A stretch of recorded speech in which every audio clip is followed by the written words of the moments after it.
quite the song to play for the first thing you do. Okay, so there's a lot going on in that song and most of the songs that we play, but I'm going to try to unpack some of the ways I go about doing it. Usually when I write a solo, it's to a minor tonality, so it's going to be to either a minor chord or a Dorian type of vibe. And I think with most rock music and metal music, we are kind of centered in this sort of minor world, the family of minor chords, whether it's harmonic minor, diminished, or pentatonics or whatever. So basically you have a ton of options when you are faced with a minor chord. Let's see.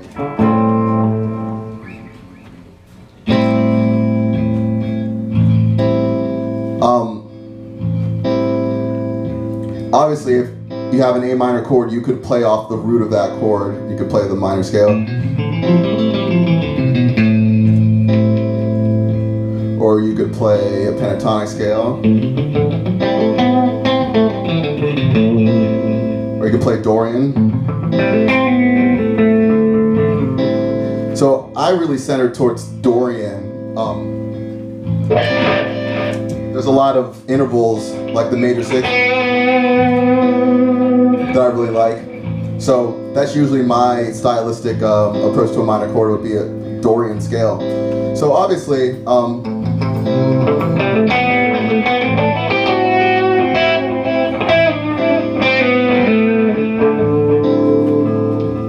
so within that scale, there's ways of practicing where you're not ending up just ascending from the lowest note to the highest. So I don't know if you guys ever do the intervals of thirds. Yeah. So to go beyond that, you can do intervals of fourths.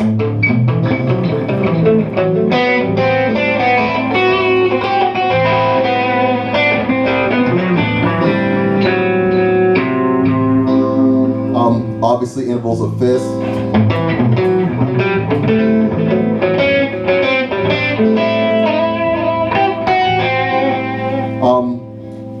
Obviously you could do sixths.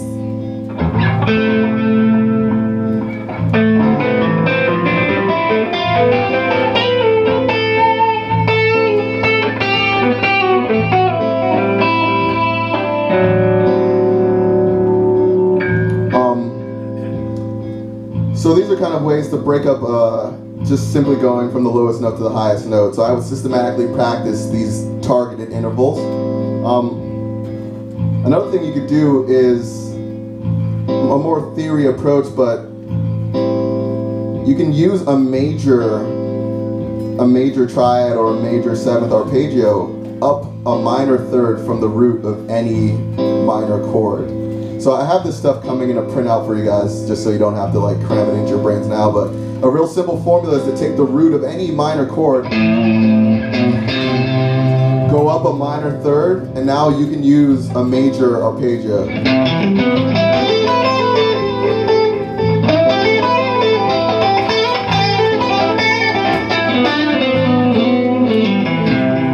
I'm using the major scale now against this minor chord.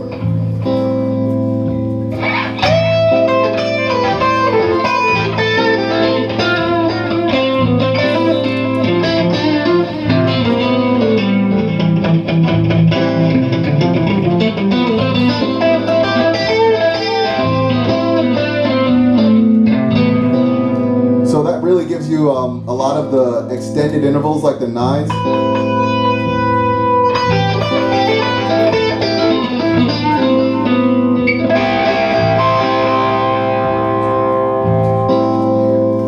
So that is a definite go-to for me.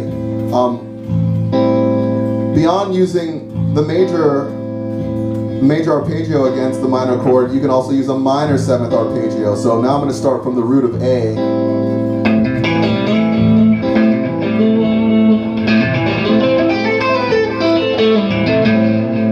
What I'm doing here is combining a minor seventh arpeggio with a major seventh arpeggio, and it's kind of a cool way to imply both harmonies at the same time.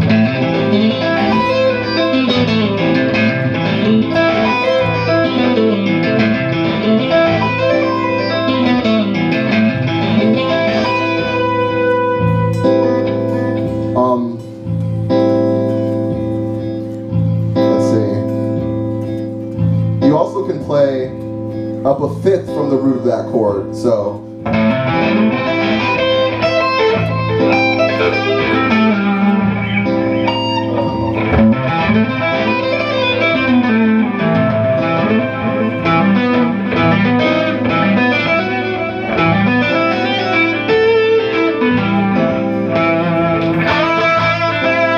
now I'm using E minor 7.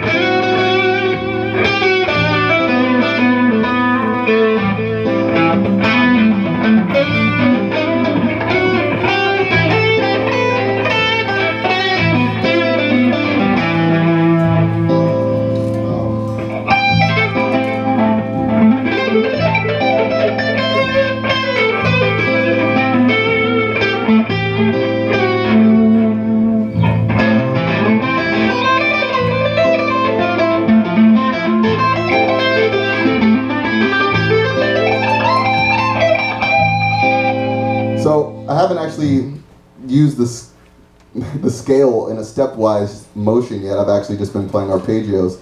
So these triads are actually all chord tones, and they really give you a melodic center. I mean, you could land on any one of those intervals, and you have.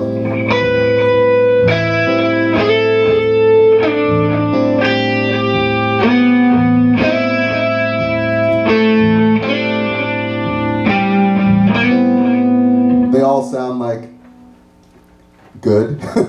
You know what I mean? So, I mean, I think the only reason I'm saying this is when I started to solo, I'd be like, what chord is it? And then I would go to the root of that chord and I would play the corresponding scale, and I would play the scale, and I'd end up sounding like...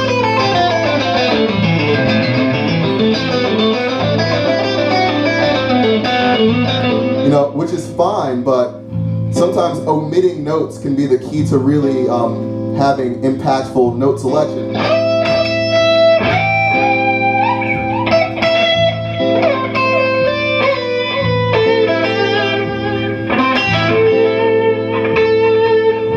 So that's kind of a way I go about creating solos, is I kind of approach it from a arpeggio-based perspective. Not necessarily meaning sweeping, but arpeggio meaning like, you know, playing these triads.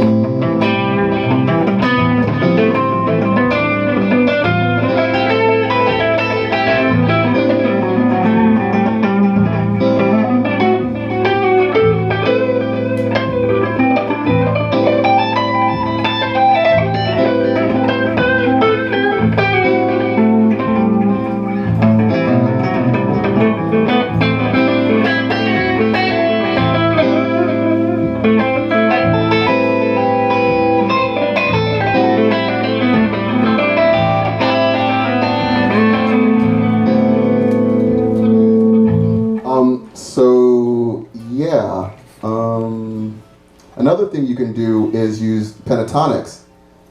But I'm not really a blues player, so when I use Pentatonix, I try to take a slightly different approach. This also will work off the root of any given minor chord.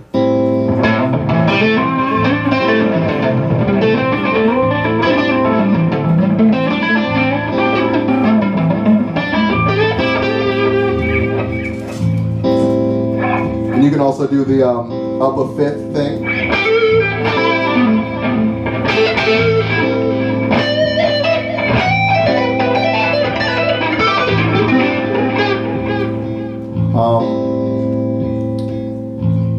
Let's see. Pentatonix can be useful outside of the minor tonality as well. So we're going to kind of shift gears to like a major chord.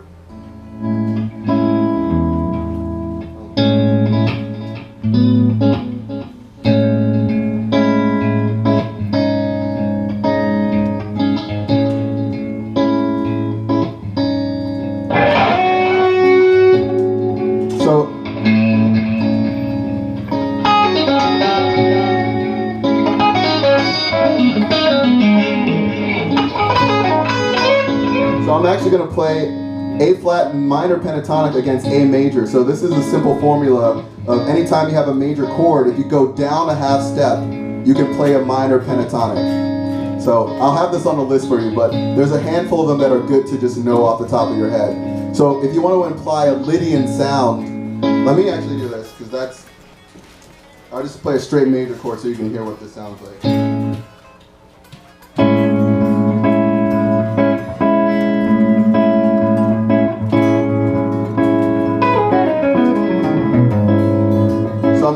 from A down a half step.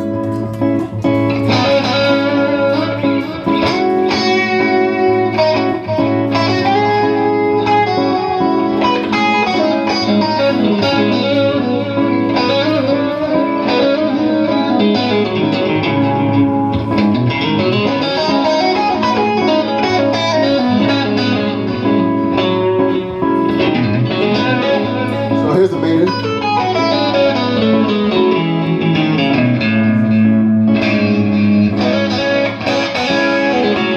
So you hear that sound?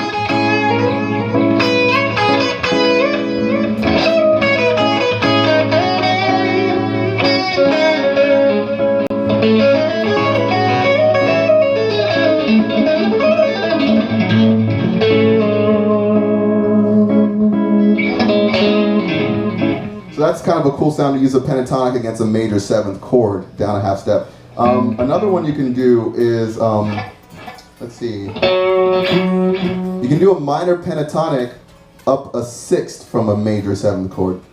So you get this sound.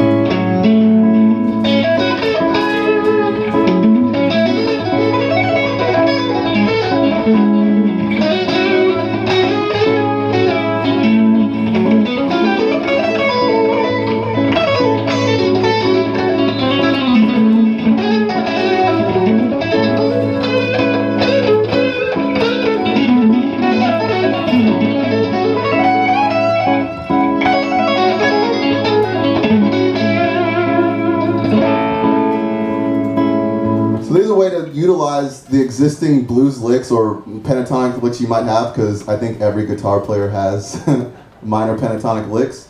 But the difference between perceiving this chord as a major chord and playing A major is that by utilizing the minor chords, you end up with intervals that you wouldn't necessarily target and licks that you're already comfortable with in a minor context that are sounding really cool against this major chord.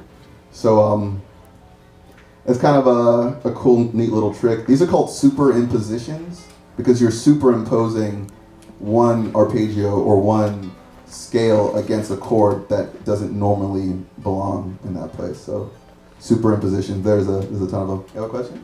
Yeah, you're talking about looking at each individual chord and how you'd play over it. And I think, like Alan Holdsworth says, you know, he plays essentially over each individual chord because the tonality's everywhere in his music, but I think a lot of people think in terms of the tonality of the entire segment of music that you're soloing over. So do you think in terms of individual chord that you're playing over, or the tonality, like where does your brain naturally go, if that makes sense?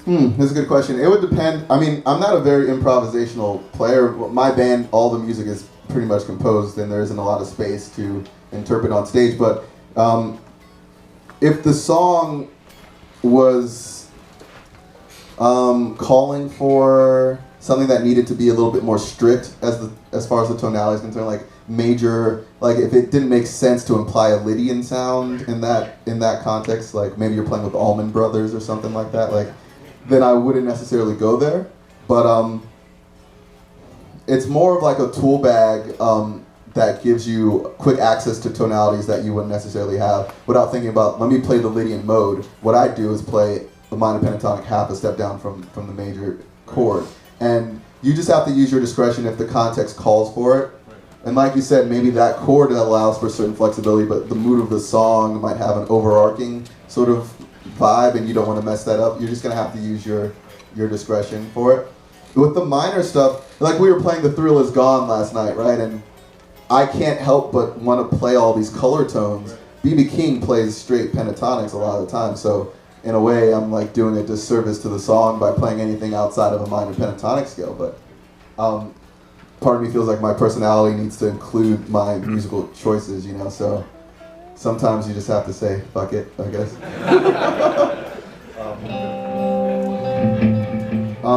Let's see. Major. Okay. So I don't know. Does anyone have any questions? You have one?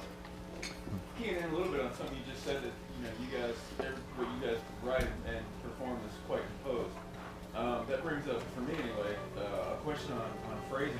When you start to compose your solos and even melodies, what perspective do you take with your phrasing to keep track of your space in the song? You know, when you've got 16 bars or 24 or however long you've got, how do you approach your phrasing to keep what you're going to play in that much amount of time and still tell it? If it's like an odd time signature or something like that? Anything in regard. It doesn't, time signature. Okay. I think it's important to, are you pointing a gun at me? Oh, sorry. Yeah, there's been a lot of things. It seriously looks like one. That's crazy. Wow. And then I would just ask, like I wouldn't just get out of the way, you know?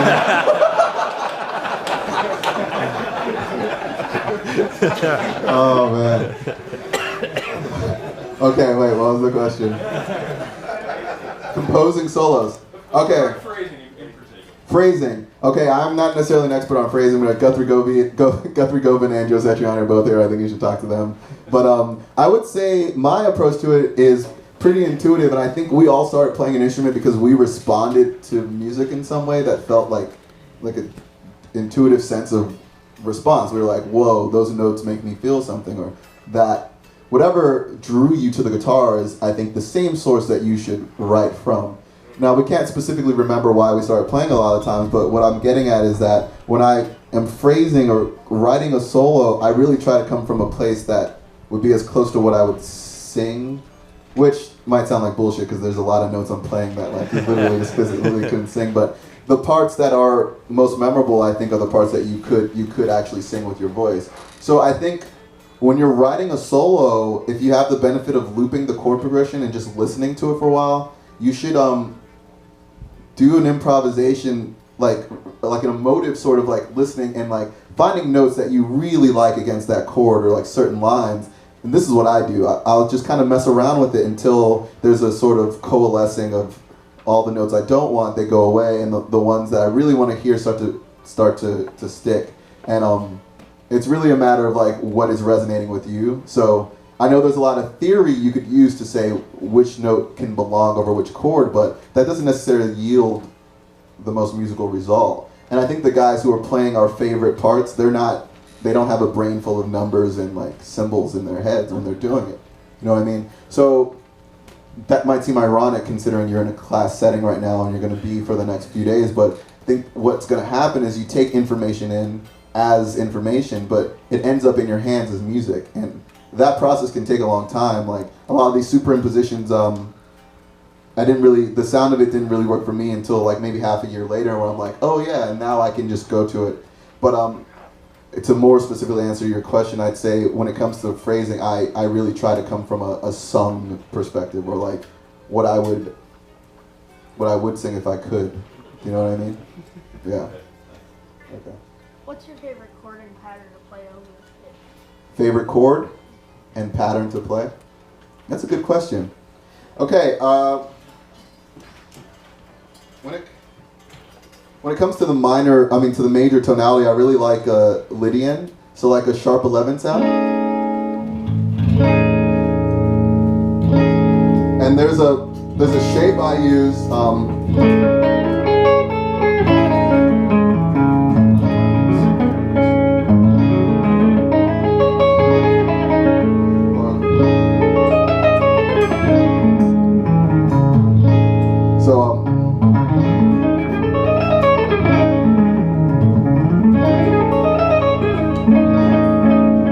That's one of my favorites, and it's actually in Tempting Time. And this is actually more of a technique approach way to playing arpeggios. I kind of do economy picking, where you can sweep, but you can end up with multiple notes on one string. So that particular pattern, it's a down, down, down, up, down, down, down, up, down, down, down, up. So it's cool because you can get this sort of it'd be hard to imply that Lydian sound, I think, without adding those extra notes. Also, you notice I'm using a lot of symmetry. This is a tip for anyone who has an extended range guitar. Scales repeat, so utilize that. Oftentimes I'll do an arpeggio, which is just the same 4 notes repeating in multiple octaves. So like that particular arpeggio, essentially the same notes. Or if I do a minor thing, it'll be, usually I'll do 1, 3, flat, 5, 1, flat, 3, 5, 7, 1, flat, 3, 5, 7, 1, flat, 3, 5, 7. And it's the same note.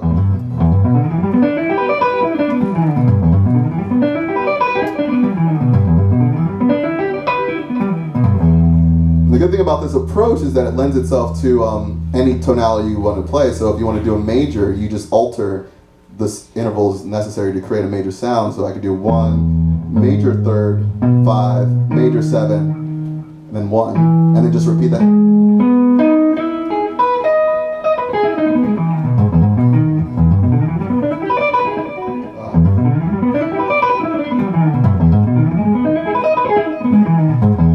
Or say I want to do a minor major 7. 1, flat 3, 5, major 7. So now I have a melodic minor sound.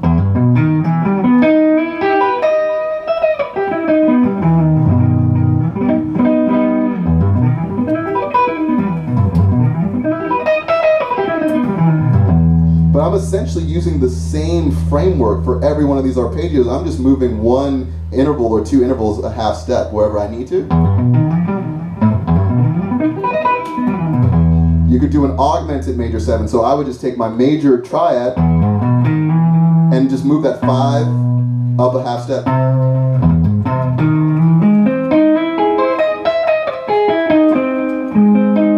So now I get that sound.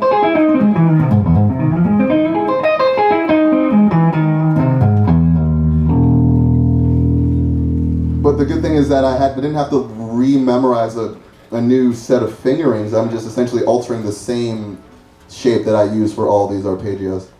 So what's your tuning? Are you in straight 4? Yeah, I'm in standard tuning. Yeah. Right now my E string is dropped a full step to E. So in standard this would be F sharp. But everything I'm showing you is kind of removing the E string. I'm just working from the 7th string down. So I'm in A440. It's just because I have a B string, it allows me to achieve 2 octaves starting from that B string, and their fingerings are exactly the same. If you were on a 6-string guitar, you'd hit that sort of G-B relationship where the intervals shift, and you get annoyed, and no one's changed it for some reason ever. But you have a question? Do you have a particular approach to chromaticism? Chromaticism. I don't use it too often, but I would say half-step approaches and resolutions are very strong. I'll do little things like so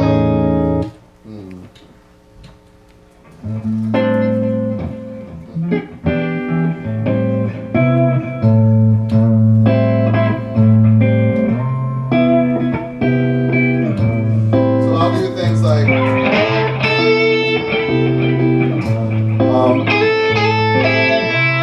just sliding to an interval from a half step.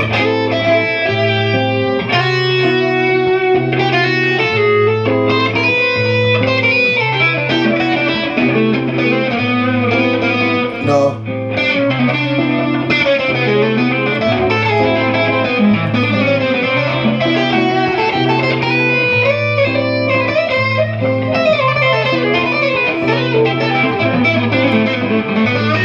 So, yeah, I think like I never really did the whole bebop thing. There's like, encycling chord tones and things like that. But I think even without that sort of bebop language, you can use chromaticism in subtle ways, like sliding to a note from a half step below or above. That's kind of the extent of where I'm at with it. You have a question? Yep. So you do a lot of cool thumping stuff. So like, what are some good exercises to practice to get good at that?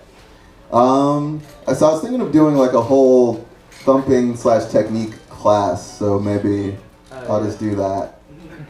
But I don't know. I kind of like this format of like whatever it goes. But we'll save that one. Yeah. What's your approach and steps to building a chord melody? Building a chord melody. Okay. I don't know if I am the primary source of systematically working on chord melodies, but I do have some that I like. And for me, it's part experimentation. Okay, let's take the song Another Year. I don't know if you consider it a chord melody, but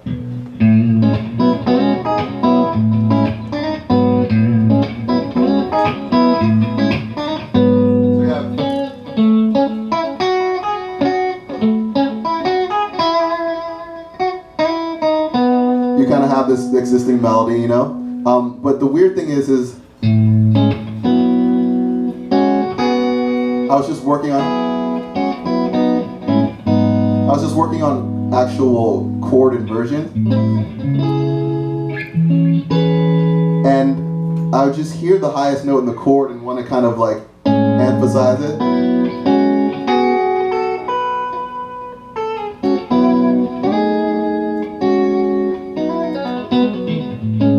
So the chord melodies kind of, I think, are born from the chords that I'm playing. I don't necessarily say, this is the melody I want, and then I harmonize it. It's very rare that I take that actual approach. What happens is kind of this happy accident of experimentation where I kind of hear it.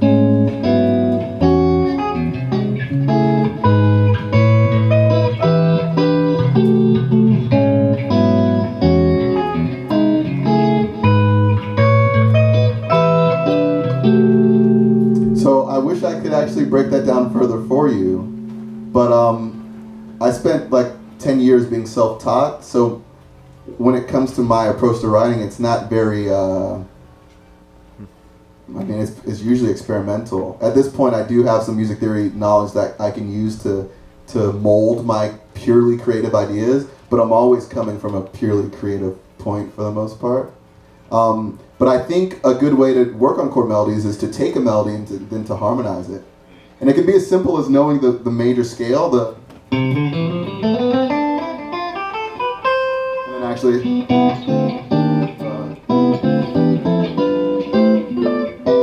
actually being able to harmonize the major scale, and then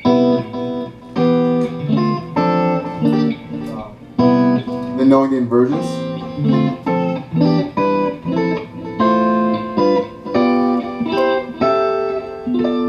You know, these things start to gel the whole fretboard together for you. So also another thing helpful for chord melodies is playing with an open right hand, because that way you can target a note inside of a chord. If you're strumming, then all the chords have equal weight because you're hitting them all at the same time. But if you have an open right hand, you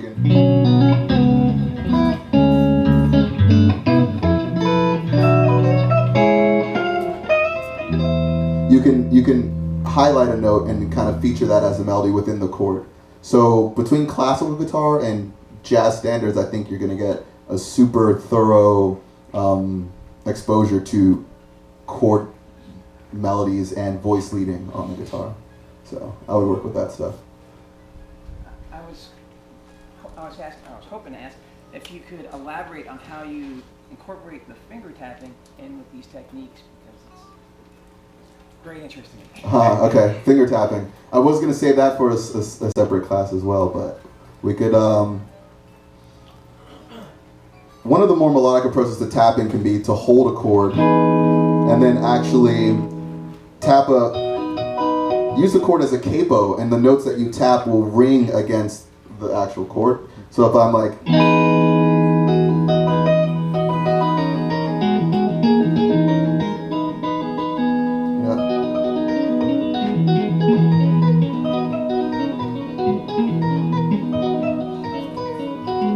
so now I'm kind of using the chord as a fixed sort of like melodic capo in a way, and all the notes that I tap ring against that chord, so it highlights it, and you get this sort of interesting sound. I don't know. I'll go more in depth with tapping later, but yeah. Yeah, you were talking about constructing songs. When you write a riff, how are you giving that riff to your bandmates? Are you recording it, sending it to them, and then you construct the song that way? Yeah. He's wondering about when I'm writing, how I kind of convey the musical idea to my bandmates. It depends, but usually there's a demo that's like done on the computer first. But I use my phrase sampler a lot. This is an example I've shown in clinics before, but usually I'll be jamming and something cool will happen, and I'll try to maybe expand on it. So at that point, I'll capture that onto the loop pedal.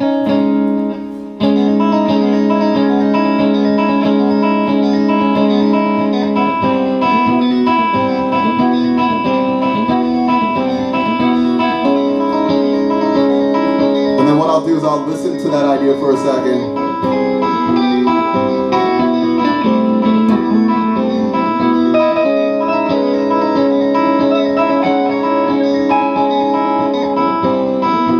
And then I'll try to add a new layer to it, you know?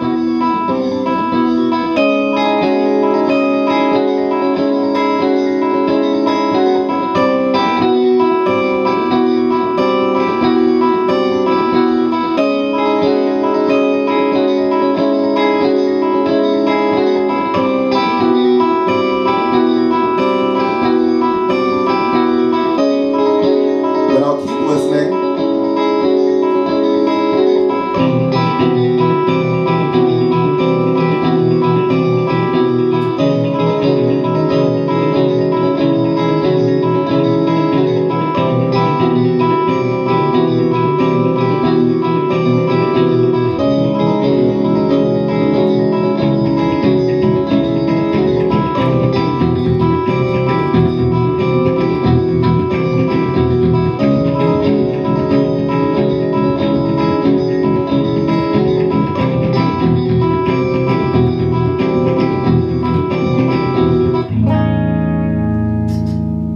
So with that, that first chord layer was kind of a loop that obviously everything stemmed from.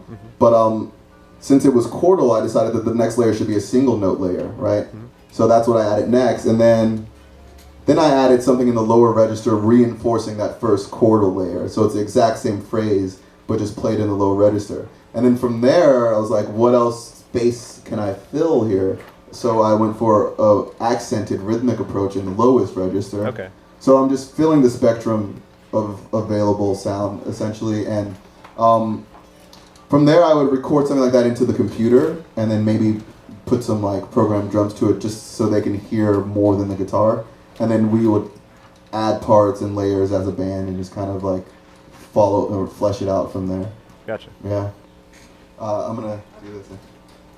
So when it comes to in-studio recording, is there anything you can share about what you like to use, whether it's amps, guitars, microphones? Do you have personal tips and like ways you approach recording, or that your band members approach recording, or do you just kind of let the sound engineer go to work and let him get the best sound, or what do you do? I play guitar. No, I'm just kidding. We use this Fractal thing a lot for recording. It essentially emulates an array of real amps and effects. I mean, I'm not an engineer, so we just try to hire people that we like the work that they've done. We don't get super specific because we're not doing a ton of amps with a ton of mics and a ton of pre's and a ton of mic placements and various things. It kind of eliminates a lot of the variables and a lot of potential answers to your question. But I don't know. Yeah, that's kind of our yeah. When you just harmonized the scale a minute ago, and then you played the inversions, were those specific inversions? Like, was each one third or? They were all first inversion. Those were all first inversion. Yeah. And I just try to get.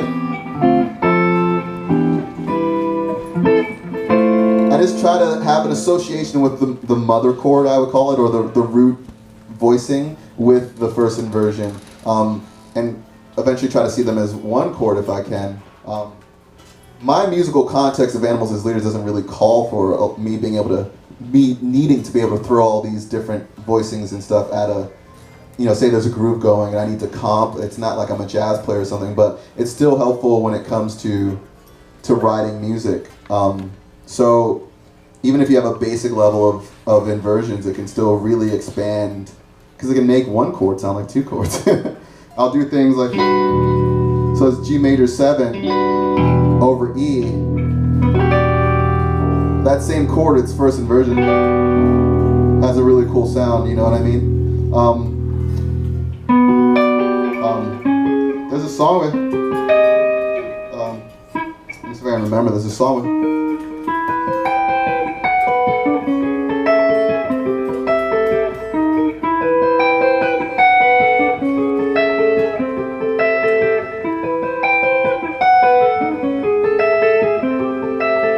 those are just all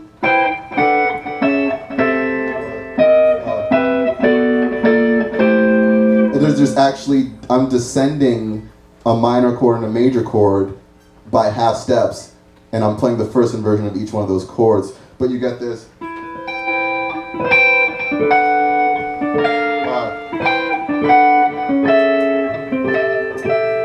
Which is cool, yeah.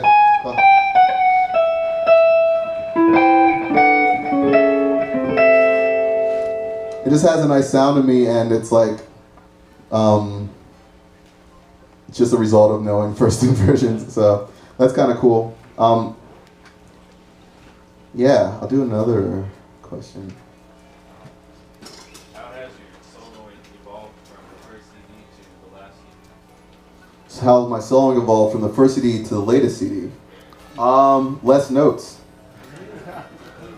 And I've started to listen to a lot of sort of like R&B gospel / blues influenced players.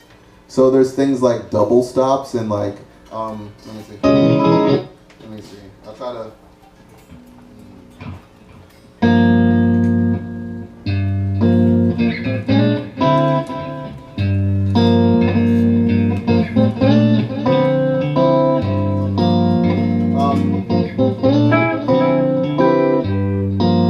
So using like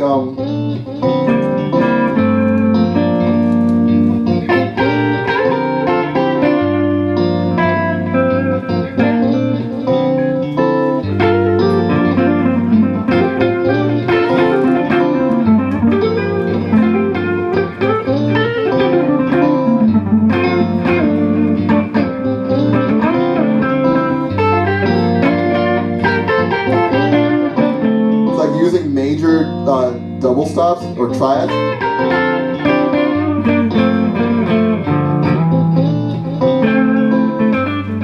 That's a new sound for me, kind of.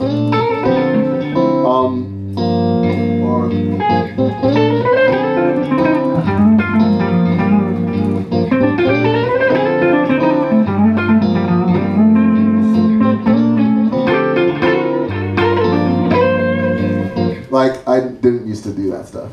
Now I like to do it. So there's guys like Eric Gales or Derek Trucks or Isaiah Sharkey who are like really continuing this sort of Stevie Ray Vaughan, Hendrix sort of tradition, but also incorporating a very vast chordal sort of vocabulary. So they're not just stuck in like blues territory. They can utilize diatonic harmony against, while they're soloing, you know, you're getting all this like rich harmony. So that's kind of how my soloing has evolved, because for some reason that sound is attractive to me now. So yeah. Specifically when writing solos, what kind of riffs do you feel it necessary to include hybrid picking? When writing solos, what kind of riff do I think it's necessary to include hybrid picking in? I never think of it that way. Solos are like, I never know what's going to happen with one, and I want to get to the point where I just improvise all of them as opposed to composing a solo. The thing is, with our music is oftentimes you don't have a bunch of repeated choruses to solo over to develop an idea. You have this like one section that's going at like 170 BPM and it's in like 7/8 or whatever, and so you can't really like just whip out the best solo ever. At least, I mean, I feel like Guthrie could, but like I can't, you know what I mean?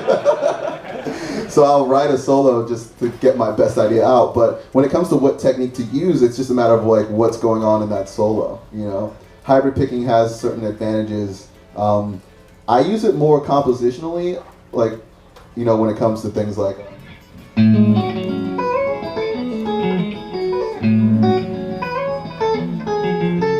Stuff like that, where it's a, like almost like a composed part. So yeah, it's just a matter of what technique I want to use at the time. Okay. Yeah.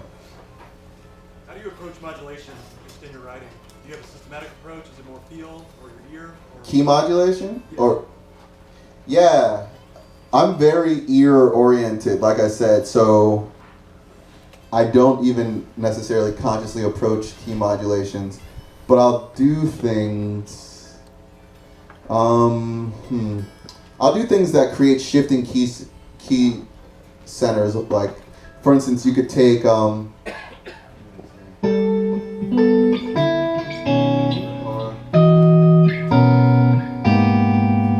use one chord voicing and I'll move it in 3 different places, and you'll get 3 different sort of keys. And oftentimes I'll retain a single interval within that.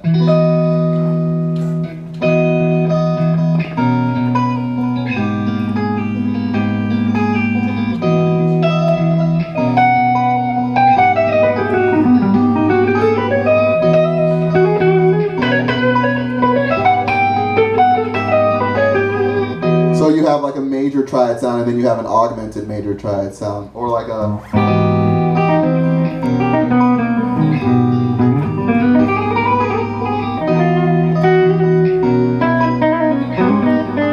sorry.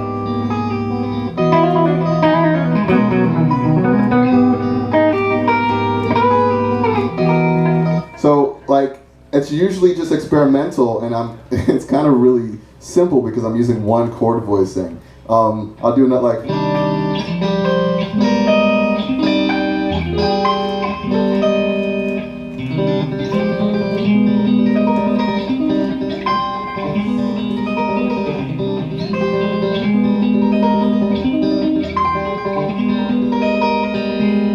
So like, once again, I'm retaining a single interval.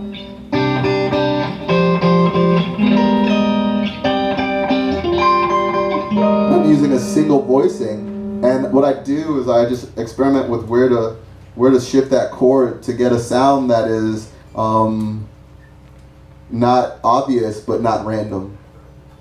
But yeah, I think with key modulations, there's simple things like if you're resolving to the one of a major key, maybe resolving to a minor one as opposed to a major chord, and that will shift the mood to a minor scale. Or, you know, at any point in a key, you have these telltale chords that kind of dictate. So your 5 chord, is it a dominant or is it an altered dominant? If it's an altered dominant, you're going to resolve to a minor 1 as opposed to a major 1. Or the 3 chord, treating that as like, you know, a major chord as opposed to a minor chord. So you know the diatonic rules for chord progressions. So tweaking any one of those signifiers can give you an open doorway to getting to a new key. You know, but I don't really write that way. It's like sick riffs, you know what I'm saying? And then like I do a bunch of sweeping over top. You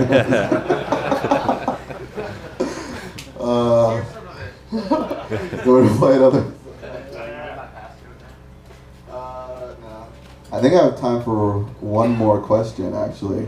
He's got a lot of questions, but I'm going to try to give someone else a shot. This guy in the back with the... Are you more of a cage player, or like read over string, like besides symmetry, like when you scales? Okay, he's asking about my scale shapes, or like how I visualize the fretboard.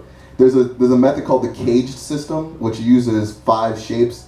The C, it's based off of these open position chords, C, A, G, E, and D. And you use those as a way of getting around the fretboard, of basing your scales. I do use the cage system, but lately it's gotten to the point where I don't really think of it as the cage system, but like, is the scale 5th string rooted or is it 6th string rooted? You know, I'll think of that. And then because of trying to move outside of perceiving a scale from the root, I try to think about its relative major arpeggio, as well as like various other triads within that key. So I have like a visual framework of triads, basically.